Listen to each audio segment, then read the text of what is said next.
Et après, donc, on va travailler sur les systèmes défensifs dans une deuxième partie. Okay, on va partir avec l'équipe qui a les gros maillots. C'est parti. L'équipe qui a des chasubles sans manches. Après 2 échecs, la troisième est enfin la bonne. Pour la première fois de leur histoire, les Golden Force de Chiconi vont côtoyer les étoiles, jouer la finale de la zone océan Indien de la Coupe de France. À la veille du grand départ pour l'île de la Réunion, les jeunes femmes ne boudent pas leur plaisir. Très contente d'aller là-bas en fait parce que c'est notre première compétition, c'est la première fois qu'on gagne, c'est l'émotion. Donc on se prépare physiquement parce qu'on a une belle équipe là-bas, ils sont fortes physiquement et puis ils ont la taille. Le défi est en effet de taille pour Chiconi. Aucune équipe mahoraise n'a réussi l'exploit, atteindre les 32e de finale de la Coupe de France. En face se profile une équipe titanesque, les Tamponnaises, victorieuses de la zone ces 8 dernières années. Mais les joueuses de l'île Hippocampe tiennent à profiter de ce grand moment. On va à La Réunion sans pression.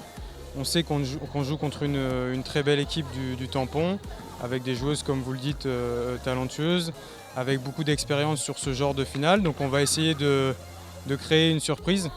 Pour sa première année à la tête des Golden Girls, Quentin Coursier a réussi l'exploit, ramener le premier titre de l'histoire du club.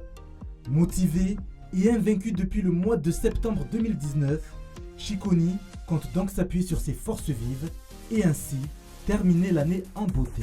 On a des joueuses qui ont vraiment envie de bien faire, des joueuses qui travaillent dur à l'entraînement depuis la fin du mois d'août. Donc des filles qui sentent que c'est possible. Elles ne savaient pas que c'était possible jusqu'à ce qu'elles gagnent là en finale à Mayotte. Donc elles y vont vraiment sans pression. Elles ont des qualités de shoot. Avec Caroline Noura, les grandes intérieures apportent beaucoup au rebond et dans l'intensité. Et c'est vraiment une équipe de Chiconi très complémentaire qui arrive avec la volonté de gagner. Ok, 2-1. Et on pousse.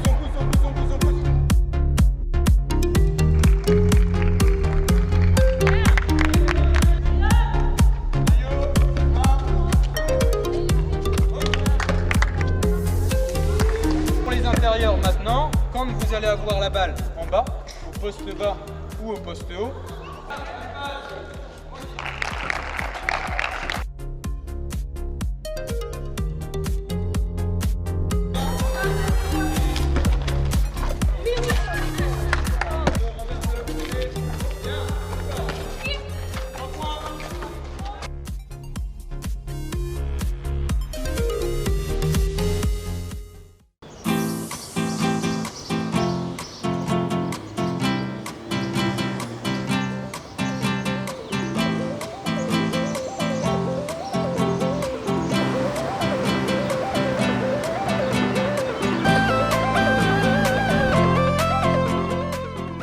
Arrivé sur l'île Bourbon, c'est une délégation détendue que l'on retrouve en compagnie d'un soutien de poids, le président de la Ligue mahoraise de basketball, et ce dernier veut croire au miracle. La seule chose que je tenais à vous dire, c'est que exceptionnellement, je pense que cette année, on a les atouts quand même pour passer ce tour. Il faudrait juste qu'on se mobilise. Ça ne sera pas facile, mais on peut le faire. Ce n'est pas une fin en soi, il faudrait qu'on aille au-delà. Et pour aller au-delà, il faudrait qu'on soit unis. Je pense que vous l'êtes. Donc maintenant, il faudrait réaliser cet exploit pour que, voilà, qu'on continue à briller aussi dans l'océan Indien, quoi. Voilà, c'est tout ce que je veux dire.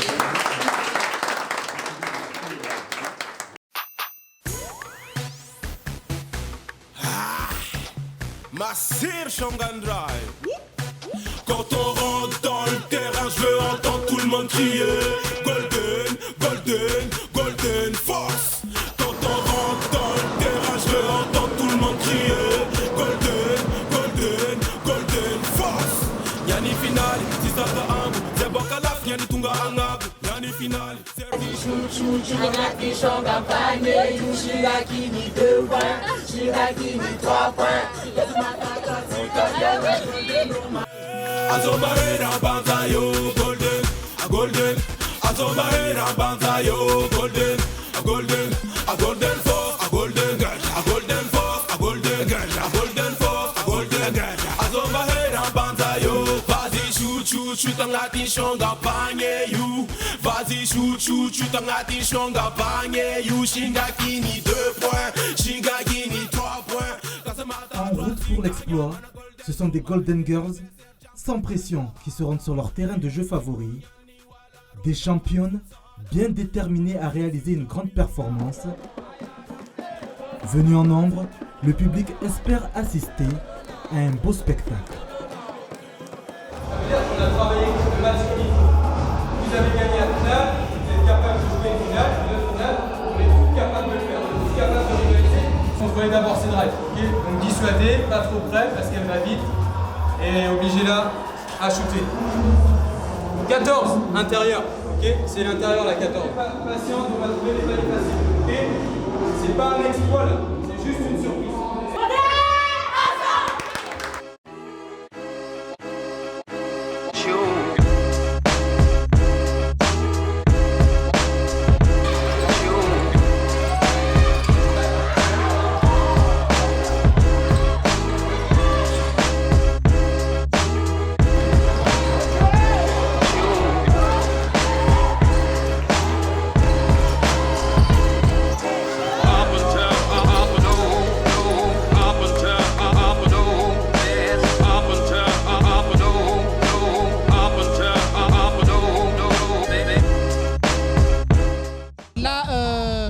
Les adversaires ont pris l'écart parce qu'à un moment donné, on est trop frustré sur nous-mêmes, on n'était pas patient, donc du coup, elles ont en profité.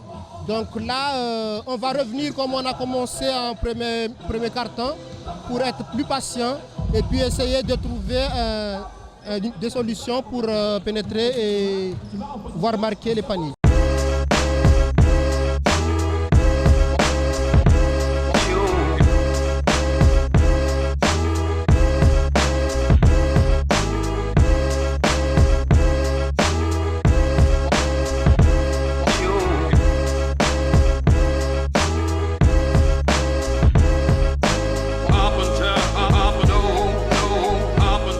83-57, le résultat est sans appel. L'aventure touche donc à sa fin pour nos Golden. On savait que ça allait être difficile. Tous les ans, elle gagne. Ça faisait 8 ans qu'elle gagnait. Aujourd'hui, ça fait 9 ans. Malheureusement, on a perdu. On a essayé de travailler de manière à contrôler le rythme, gérer le rythme en attaque, éviter les pertes de balles, contrôler la force offensive des tamponnaises avec des joueuses d'expérience qui ont déjà joué à plus haut niveau. On a essayé de le faire au maximum. On a tout donné. Malheureusement, c'est pas passé. Et malgré la déception, le parcours des Mahoraises reste mémorable. On est fiers d'avoir pu participer à cette finale. C'est la première dans l'histoire du club. C'est un club jeune qui va grandir. C'était une première finale pour toutes les filles, une première finale zone, donc forcément compliqué. On avait beaucoup d'ambition, on avait bien préparé le match. Après, pour l'instant, c'est trop dur. On doit encore travailler sur les fondamentaux, travailler sur le rythme.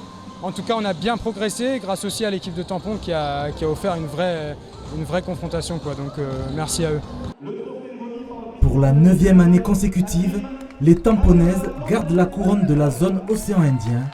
Mais cette fois, les Réunionnaises ont dû faire face à des adversaires bien plus coriaces. Déjà l'envie, c'est quelque chose de très positif. Et on sait qu'il y a encore des manquements. Et avec la Caroline qui arrive avec elle, c'est une vraie plus-value pour elle. Donc c'est tant mieux pour le basket et l'océan Indien parce que ça va permettre à ces filles de pouvoir mieux se développer.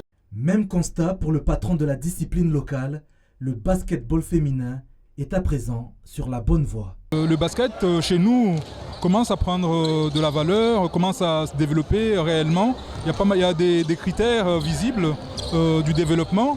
Donc je leur disais qu'il y avait la possibilité de faire quelque chose. On a vu quand même lors de la rencontre que le premier quart-temps c'était serré, le deuxième quart-temps ça s'est passé. On aurait pu faire quelque chose, mais il n'a pas manqué grand-chose. C'est surtout les pertes de balles. Hein. C'est surtout les pertes de balles qui ont fait que... et là, ça peut se comprendre parce que c'est une expérience nouvelle pour l'équipe. Mais je pense que là, elles ont acquis quand même de l'expérience et si ça devait se renouveler, le résultat serait un peu différent quand même, je pense. Bravo.